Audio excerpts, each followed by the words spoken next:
আবার চলে আসলাম নতুন একটি ভিডিও নিয়ে। সুপ্রিয় দর্শক, আজকে জানাবো যে হাঁস ঝিম ধরে বসে থাকে বা প্যারালাইজ হয়ে যায়, হাঁস কাঁপতে থাকে এবং মাথা ঘুরে পড়ে গিয়ে দেখা যায় উল্টা হয়ে গিয়ে হাঁস মারা যায়। তো প্রিয় দর্শক, এই সমস্যাটি কেন হয়ে থাকে আর এটা সমস্যা হলে কি এটা ডাক প্লেগের লক্ষণ? প্রিয় দর্শক, এই যে শীতের সময় চলে এসেছে, তো শীতের সময় এই সমস্যাটা কিন্তু সবচেয়ে বেশি হয়ে থাকে এবং এর পাশাপাশি দেখা যাচ্ছে হাঁসের নাক মুখ দিয়ে শ্লেষা বের হয়, মাথাটা ফুলে যায়। তো এই যে সমস্যাটা, এই সমস্যাটা হলে আসলে কি করবেন? দর্শক, হাঁসের মূল কথা হচ্ছে যে শেষ পর্যন্ত প্যারালাইজড হয়ে যায়। তো এই যে সমস্যাগুলো, এই সমস্যাগুলো নিয়ে কিন্তু আপনারা জর্জরিত। তো এই সমস্যাগুলো হলে আপনারা কি ধরনের ব্যবস্থা গ্রহণ করবেন এবং এগুলো কেন হয় সেগুলো সম্পর্কে কিন্তু আজকের ভিডিওতে আমি বিস্তারিত আলোচনা করব। তাই ভিডিওটি অত্যন্ত শিক্ষণীয় হতে যাচ্ছে। আমি মনে করি ভিডিওটি স্কিপ না করে সম্পূর্ণ ভিডিওটি মনোযোগ সহকারে দেখুন। প্রিয় দর্শক, দেখা যায় এই যে শীতকালে যখন আমরা হাঁসটা ছেড়ে দিই, হাঁসটা ছেড়ে দেওয়ার পরে হাঁসটা কিন্তু শীতকালে দেখা যাচ্ছে যে আমাদের চলনবিল এলাকায় কিন্তু হাঁস মাঠে ছেড়ে লালন পালন করা হয় এবং অনেকে আছেন যে আবদ্ধভাবে হাঁস লালন পালন করেন। এবং দেখা যাচ্ছে যে এই সময়টায় আমরা যখন সকালে হাঁসটা ছেড়ে দিই, হাঁসটা ছেড়ে দেওয়ার পরে পানিটা কিন্তু প্রচণ্ড ঠান্ডা থাকে। তো ঠান্ডা থাকার কারণে কিন্তু হাঁসটা দেখা যায় একটু পানিতে এদিক সেদিক খাওয়া দাওয়া করে বা মাঠে যখন ছেড়ে দিয়ে দেওয়ার পরে কিছুক্ষণ পরেই কিন্তু দেখা মাথাটা পেছন দিকে গুঁজে দিয়ে শুয়ে আছে বা ঝিম ধরে বসে আছে। তো এটার কারণ হচ্ছে যে শীতের সময় সবচেয়ে হাঁসের বেশি সমস্যা হলো ঠান্ডা জনিত সমস্যা। যদিও হাঁস সারাদিন পানিতে থাকতে অভ্যস্ত বা প্রচন্ড কনকনে ঠান্ডার সময় কিন্তু হাঁস পানিতে থাকে, কিন্তু এটার লিমিটেশন আছে। তো সারাদিন যদি আপনি পানিতে রাখেন তাহলে তো সমস্যা হবে, অথবা দেখা যায় সারাদিন শুকনায় রাখলেন তাহলে কিন্তু হাঁসের একটা সমস্যা থেকেই যায়। তো এক্ষেত্রে আপনারা যে কাজটি করবেন সেটা হচ্ছে যে হাঁস লালন পালনের ক্ষেত্রে আপনাকে কয়েকটা জিনিস চিন্তা করতে হবে যে হাঁসকে আপনারা পর্যাপ্ত সময় দিতে পারছেন কিনা। অর্থাৎ আপনি কাজের লোকের উপর ডিপেন্ড করে সেটা রেখে দিবেন না, আপনি পর্যাপ্ত সময় দিবেন। আপনি যখন সকালে হাঁসটা ছেড়ে দিবেন, ছেড়ে দেওয়ার পরে হাঁসগুলোকে আগে ভালোভাবে দেখবেন। হাঁস দেখবেন যে কি ছেড়ে দেওয়ার পরে কিন্তু দৌড়ে চলে যায়, যা একটু খাওয়া দাওয়া করে কিন্তু বসে যায়।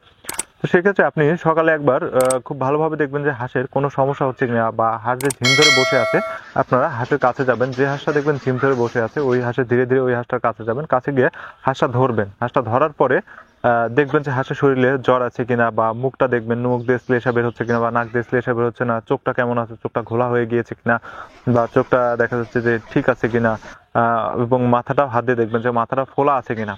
তো এগুলো দেখার পরে যদি কোনো সমস্যা না থাকে তারপর মুখের ভিতরে দেখবেন ঘা হয়েছে কিনা এবং পিছনেও ধরে দেখবেন পিছনে কোনো ঘা আছে কিনা।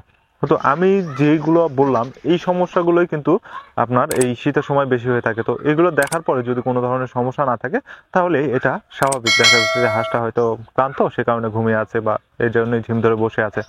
বাট আপনি যদি দেখেন যে এগুলোর আরো দুই একটা লক্ষণ দেখা যাচ্ছে, বা এই যে আমি যে জিনিসগুলো চেক করতে বললাম এগুলো চেক করার পরে যদি একটা প্রবলেমও দেখা যায়, আপনি আর কোনো দেরি করবেন না, সাথে সাথে কোনো ভালো ভেটেরিনারি ডাক্তারের সাথে পরামর্শ করবেন। পরামর্শ করে সেটার জন্য মেডিসিন নিয়ে এসে হাঁসকে মেডিসিন দিবেন। আর প্রিয় দর্শক, আসলে দেখা যাচ্ছে যে সিনড্রোমগুলো দেখে কিন্তু আপনার অ্যাকুরেট মেডিসিনগুলো পাওয়া যায়। তো এখন আমি যদি কিছু মেডিসিনের কথা বলি, তো আপনারা দেখা যাবে যে ওই মেডিসিনগুলোর উপর ডিপেন্ডেন্ট হয়ে যাবেন। কিন্তু আমি যে মেডিসিনগুলো বলবো এটা শুধুমাত্র নির্দিষ্ট রোগের জন্যই। যেই রোগগুলোর জন্য আমি বলবো ঠিক ওই সমস্যাগুলো হলে এই মেডিসিনগুলো দিবেন। আর যদি ওই সমস্যা না থাকে, অন্য কোনো সমস্যা থাকে, তাহলে অবশ্যই সবচেয়ে ভালো হয় যে আপনি অবশ্যই যে লক্ষণগুলো দেখা যাচ্ছে লক্ষণগুলো দেখার পরে আমি কোনো ভালো ভেটেরিনারি ডাক্তার বা প্রত্যেকটা উপজেলাতেই এখন উপজেলা প্রাণী সম্পদ অফিস আছে এবং সেখানে কিন্তু নিয়মিত ভেটেরিনারি সার্জন বসে। এখন আর গ্যাপ মারার সুযোগ নেই। তো আপনারা হয়তো একটা হাঁস ধরে নিয়ে গিয়ে ভেটেরিনারি সার্জনকে দিয়ে দেখাবেন, দেখানোর পরে মেডিসিন নিয়ে এসে খাওয়াবেন, সবচেয়ে বেটার হয়। তো এর পাশাপাশি আমি কিছু মেডিসিনের নাম বলে দিচ্ছি।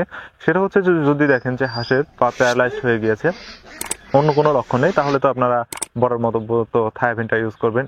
অথবা যদি দেখেন যে হাঁসের বসে আছে, হাঁসের শরীরে জ্বর আছে, অন্য কোনো লক্ষণ নেই, তাহলে আপনারা ফার্স্ট এডটা ইউজ করবেন। এবং যদি দেখেন যে হাঁসের শরীরে ঠান্ডার সম্ভাবনাটা দেখা যাচ্ছে, সেক্ষেত্রে কিন্তু আপনারা সিপ্টোসিন অথবা যদি প্রকোপটা বেশি থাকে মাইক্রোনেটটা ইউজ করতে পারেন।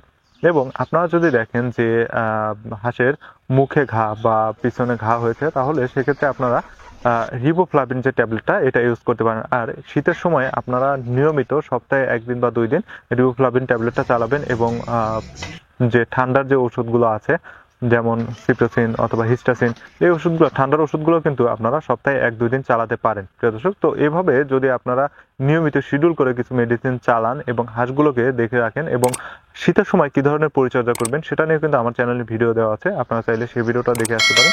এই নিয়ম অনুযায়ী যদি আপনারা হাঁস লালন পালন করে, আশা করি আপনারা হাঁস পালনে লাভবান হবেন এবং আপনার হাঁসের বড় ধরনের রোগবালাই থেকে বেঁচে যাবেন। তো প্রিয় দর্শক, সবাই ভালো থাকবেন, সুস্থ থাকবেন।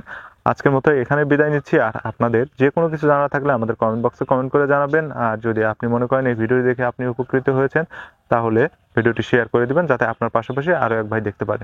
দর্শক, খোদা হাফেজ, আসসালামু আলাইকুম।